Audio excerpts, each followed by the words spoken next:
नमस्कार दोस्तों, मैं हूं संतोष पाठक और आप देख रहे हैं द न्यूज लॉन्चर। इस देश की राजनीति बहुत अजब गजब है दोस्तों। कई बार छोटी छोटी घटनाएं इतना विकराल रूप ले लेती है कि पूरे देश में राजनीतिक बवाल खड़ा हो जाता है। बड़े से बड़े ताकतवर नेताओं की कुर्सियां तक हिल जाती है।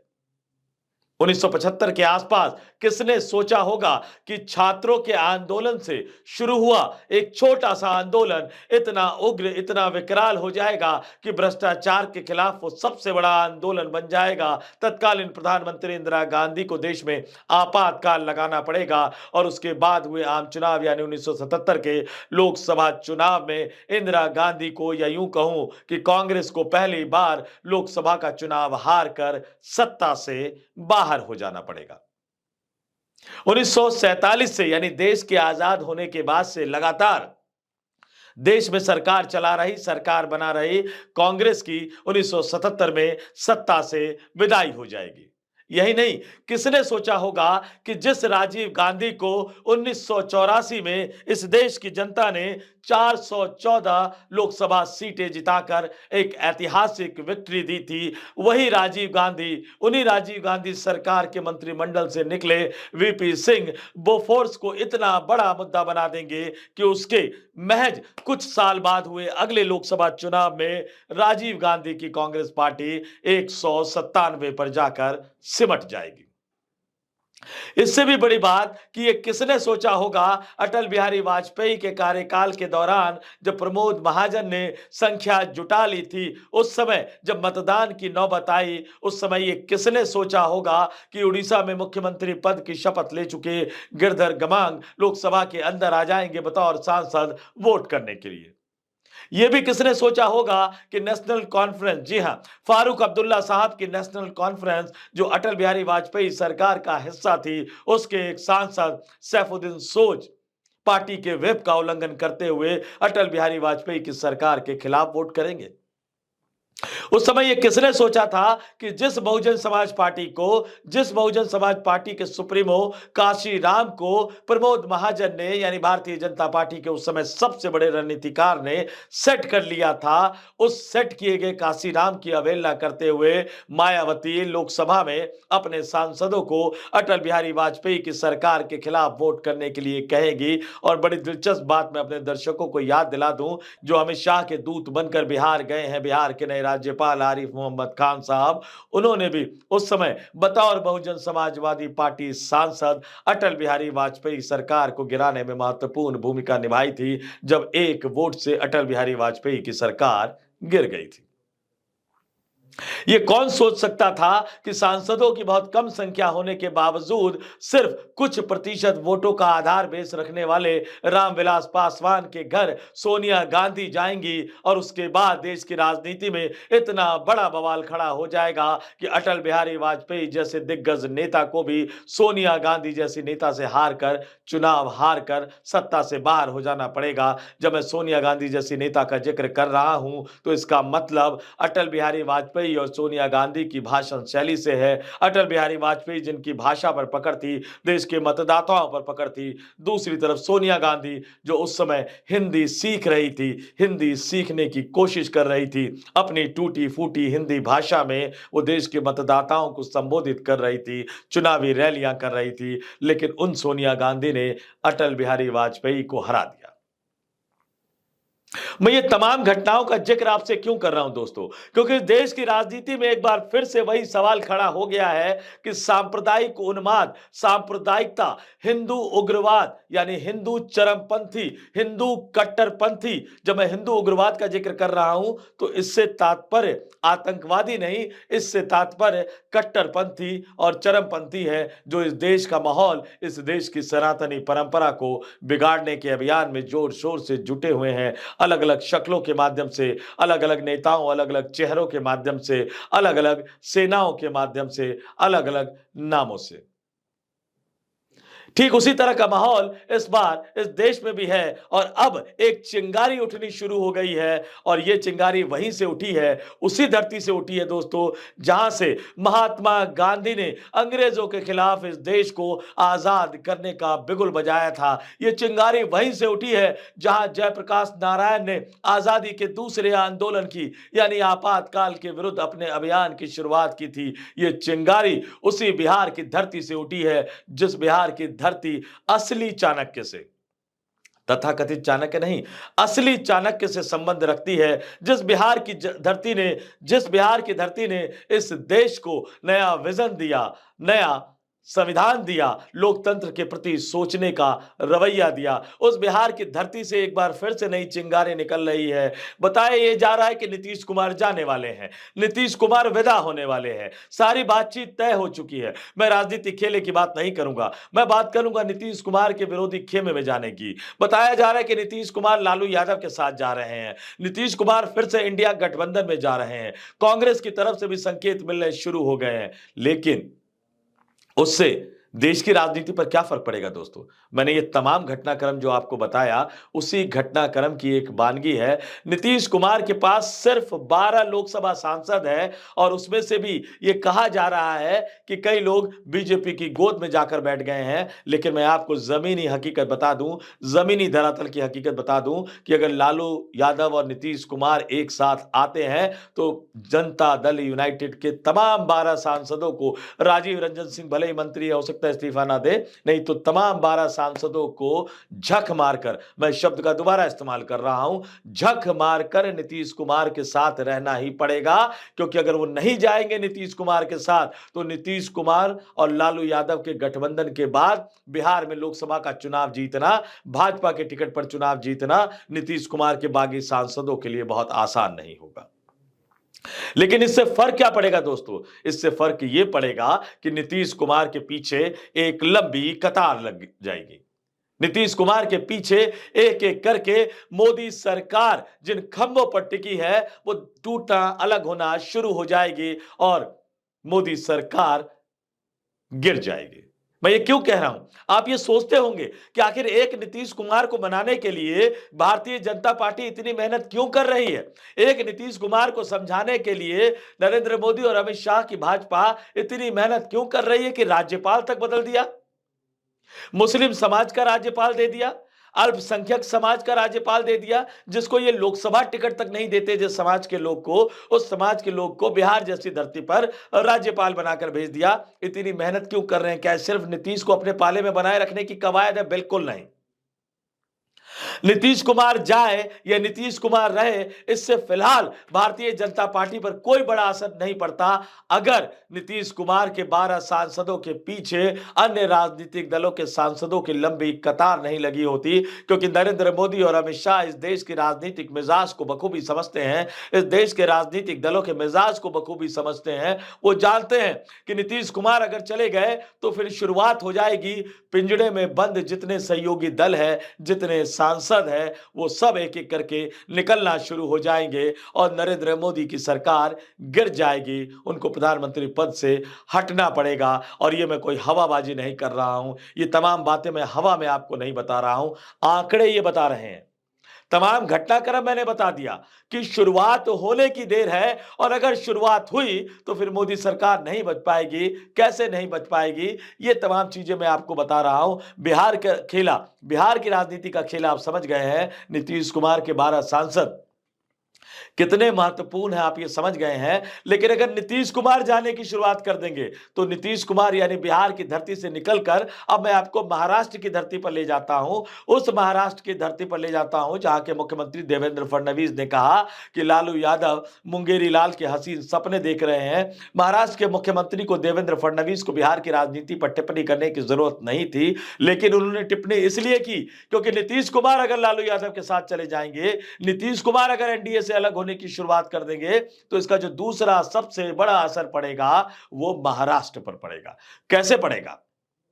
खबरें आप लोग देखने लग गए हैं। वहां पर कहा जा रहा है कि पवार का परिवार एक होने जा रहा है। शरद पवार और अजीत पवार साहब एक होने जा रहे हैं। लोकसभा में अजीत पवार के सांसदों की संख्या ज्यादा नहीं है। अजीत पवार की पार्टी के पास सिर्फ एक सांसद है। लेकिन अजीत पवार जिस दिन शरद पवार के खेमे में चले जाएंगे, देवेंद्र फडणवीस की सरकार का साथ छोड़ देंगे, तो पहले से ही खार खाए बैठे हुए, जी हां, पहले से ही खार खाए बैठे हुए, जिन्हें भारतीय जनता पार्टी ने एक समय पर मुख्यमंत्री बनाया था, फिर उप मुख्यमंत्री बनाकर अपमानित किया, नाराज होकर जो एकनाथ शिंदे अपने गांव चले गए, वो भी अपने साथ सांसदों को लेकर शरद पवार के खेमे में चले जाएंगे। यानी बिहार की धरती पर जो बड़ा राजनीतिक खेल खेल रहे हैं वो लालू यादव खेल रहे हैं। महाराष्ट्र की धरती पर बड़ा राजनीतिक खेल जो खेलेंगे वो शरद पवार खेलेंगे। अगर उन्होंने अपने भतीजे को अपने पाले में कर लिया, अजीत पवार को अपने पाले में कर लिया, तो अजीत पवार की पार्टी के एक लोकसभा सांसद भी विपक्षी इंडिया गठबंधन के खेमे में शामिल हो जाएंगे। और उसके बाद एकनाथ शिंदे भी, जो पहले से ही भारतीय जनता पार्टी से नाराज है, वो भी अपने साथ सांसदों को लेकर विपक्षी इंडिया गठबंधन में शामिल हो जाएंगे। आप इन आंकड़ों पर गौर करते रहिएगा दोस्तों, ये आंकड़े ही तमाम हकीकत बता रहे हैं। स्क्रीन पर भी मैं आपको तमाम राजनीतिक दलों के लोकसभा सांसदों के आंकड़े दिखा रहा हूं। स्क्रीन पर भी आप देखते रहिए किस तरह से बदलाव आएगा। नीतीश कुमार के पीछे कितनी लंबी कतार लगी है उसको भी देखिए। और ये तमाम राजनीतिक दलों के नाम मैंने आपको गिना दिए। जनता दल यूनाइटेड के 12 चले गए, शिवसेना यानी एकनाथ शिंदे के साथ चले गए, अजीत पवार के एक चले गए, तो एक और जो सबसे नाराज व्यक्ति है, जिसको गाहे बगाहे भारतीय जनता पार्टी जिसको उसकी औकात बताती रहती है, और जिस व्यक्ति को भारतीय जनता पार्टी ने पिछली सरकार में अपना हनुमान, बार बार हनुमान कहने के बावजूद, नीतीश कुमार के विधायकों की सीटों की संख्या कम करने के बावजूद बहुत बड़ा गच्चा दिया था, उनके चाचा से पार्टी तोड़वा दी थी, उनके चाचा को केंद्र में मंत्री बना दिया था, उन चिराग पासवान साहब के मन में भी तो गुस्सा है। उनको भी तो भारतीय जनता पार्टी ने एक समय पैदल कर दिया था।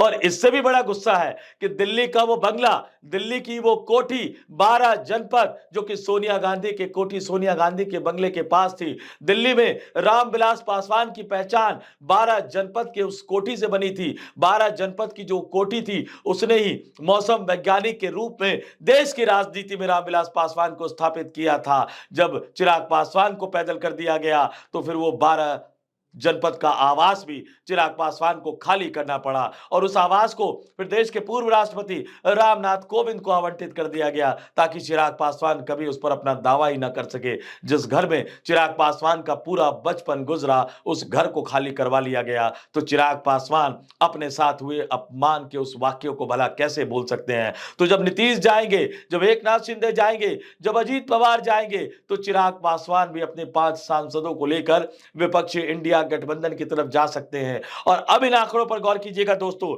293 सांसदों की संख्या वर्तमान में नरेंद्र मोदी सरकार के पास है, 240 अपने और बाकी एनडीए गठबंधन के सहयोगी। और इसमें से अगर जेडीयू के 12, शिवसेना के 7, अजीत पवार के 1, चिराग पासवान के 5, यानी 25 लोकसभा सांसद निकल जाते हैं, अपना समर्थन वापस ले लेते हैं, तो फिर एनडीए सरकार यानी मोदी सरकार के पास जो आंकड़ा बच जाएगा 268 का, 268, मैं बार बार जिक्र कर रहा हूं, 268 बहुमत के लिए, 543 सदस्यीय लोकसभा में बहुमत के लिए 272 सीटों की जरूरत है। लेकिन यहां मोदी सरकार का आंकड़ा 268 ही रह जाएगा। याद कीजिए, एक वोट से अटल बिहारी वाजपेयी की सरकार गिर गई थी, यहां तो 4 वोट कम है। लेकिन यह सिलसिला फिर यहीं नहीं रुकेगा।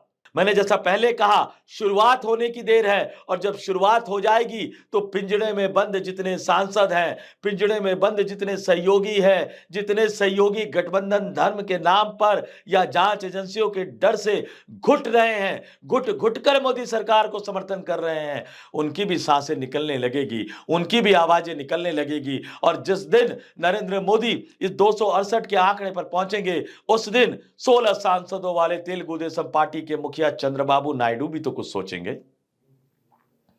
उस समय उनको नजर आने लगेगा कि जब ये सरकार जा रही है तो मेरे व्यापारिक हितों को कौन साधेगा, आंध्र प्रदेश के हितों को कौन साधेगा।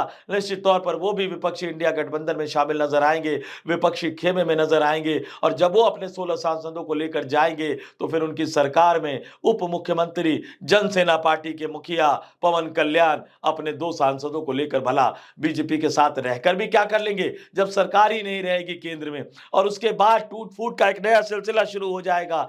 देवगौड़ा साहब की पार्टी जनता दल सेकुलर 2 सांसद है, कर्नाटक में उनका अस्तित्व है। जब सरकार ही केंद्र में चली जाएगी तो वो क्यों रहेंगे भला बीजेपी के साथ। और जयंत चौधरी, इनका एक बयान बड़ा चर्चित हुआ था, लेकिन जब भी मैं जयंत चौधरी को याद करता हूं तो मुझे 2 वाक्य बहुत याद आते हैं दोस्तों। एक वो वाक्या जब उत्तर प्रदेश की पुलिस ने बुरी तरह से उन पर लाठीचार्ज किया था, और दूसरा वो वाक्या उनके साथ भी चिराग पासवान जैसा ही हुआ था, लेकिन थोड़ा सा ज्यादा हो गया था।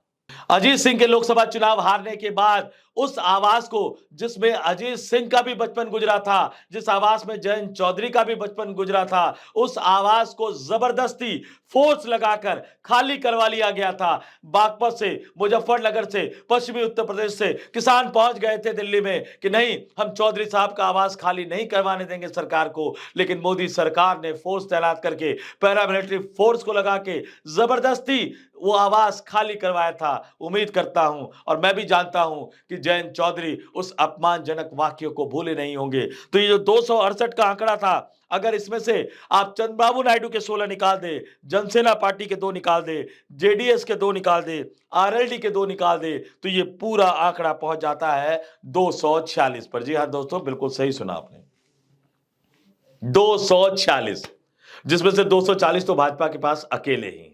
बहुमत के लिए चाहिए 272। यही 246 का आंकड़ा है जिससे नरेंद्र मोदी और अमित शाह की बीजेपी डरी हुई है। यही 246 का आंकड़ा है जिससे भारतीय जनता पार्टी का आला कमान डरा हुआ है। और यही वजह है कि लगातार बार बार नीतीश कुमार को संदेश भेजा जा रहा है। बकायदा राज्यपाल बदल दिया गया, मुस्लिम राज्यपाल भेज दिया गया, और अमित शाह के दूत जो आरिफ मोहम्मद खान साहब, जो एक समय में अटल बिहारी वाजपेयी की सरकार को गिराने में महत्वपूर्ण भूमिका निभा चुके हैं, वो आरिफ मोहम्मद खान साहब नीतीश कुमार को मनाने के लिए नीतीश कुमार के गांव तक चले जाते हैं, कहते हैं कि मत जाइए, एनडीए गठबंधन के साथ बने रहिए। लेकिन जब नीतीश कुमार मानने को तैयार नहीं होते तो केंद्र सरकार का संदेशा लेकर वो लालू यादव और राबड़ी देवी से मिलने के लिए पहुंच जाते हैं। याद रखिएगा, याद कीजिएगा, जांच एजेंसी ईडी, कई तरह के मामले चल रहे हैं लालू यादव के परिवार के खिलाफ, उस व्यक्ति के खिलाफ, लालू यादव के उस बेटे के खिलाफ जिसे लालू यादव अपना वारिस बना चुके हैं, जिसे नीतीश सरकार में उप मुख्यमंत्री पहले भी बना चुके हैं, अभी भी फिर से उप मुख्यमंत्री बनाना चाहते हैं, और आने वाले दिनों में अपने जिस बेटे को मुख्यमंत्री बनाना चाहते हैं, उन तेजस्वी यादव के खिलाफ भी कई तरह की जांच चल रही है। और बताया यह जा रहा है कि आखिरी दांव भाजपा आलाकमान की तरफ से खेल दिया गया है। बेटा चाहिए या सरकार चाहिए, सत्ता चाहिए या बेटे को जेल से बाहर रखना है, जांच एजेंसी के दायरे से बाहर रखना है। हालांकि देश का यह भी इतिहास रहा है कि जो जो नेता जेल जाने से डरा है वो कभी सत्ता के नजदीक में नहीं पहुंच पाया। आप याद कीजिए मायावती को, लंबे समय से वो घर में बैठी हुई हैं। बहुजन समाज पार्टी, वो बहुजन समाज आंदोलन जो काशीराम ने खड़ा किया था, वो धीरे धीरे धीरे समाप्ति की तरफ है। उत्तर प्रदेश में भी अस्तित्व विहीन एक तरह से बहुजन समाज पार्टी हो चुकी है। और दूसरी तरफ याद कीजिए, हेमंत सोरेन को जेल गए, लेकिन उसके बाद भी लड़ते रहे और आखिरकार दोबारा से सत्ता में अच्छे बहुमत के साथ वापसी की। याद कीजिए अरविंद केजरीवाल को, मुख्यमंत्री के तौर पर भी वो सत्ता में रहे, उसके बाद जेल गए, जेल से आने के बाद उन्होंने इस्तीफा तो दे दिया, लेकिन वो लड़ रहे हैं। और आज हालत ये है कि दिल्ली में भारतीय जनता पार्टी आम आदमी पार्टी के खिलाफ अपना वजूद बचाने के लिए विधानसभा चुनाव लड़ रही है।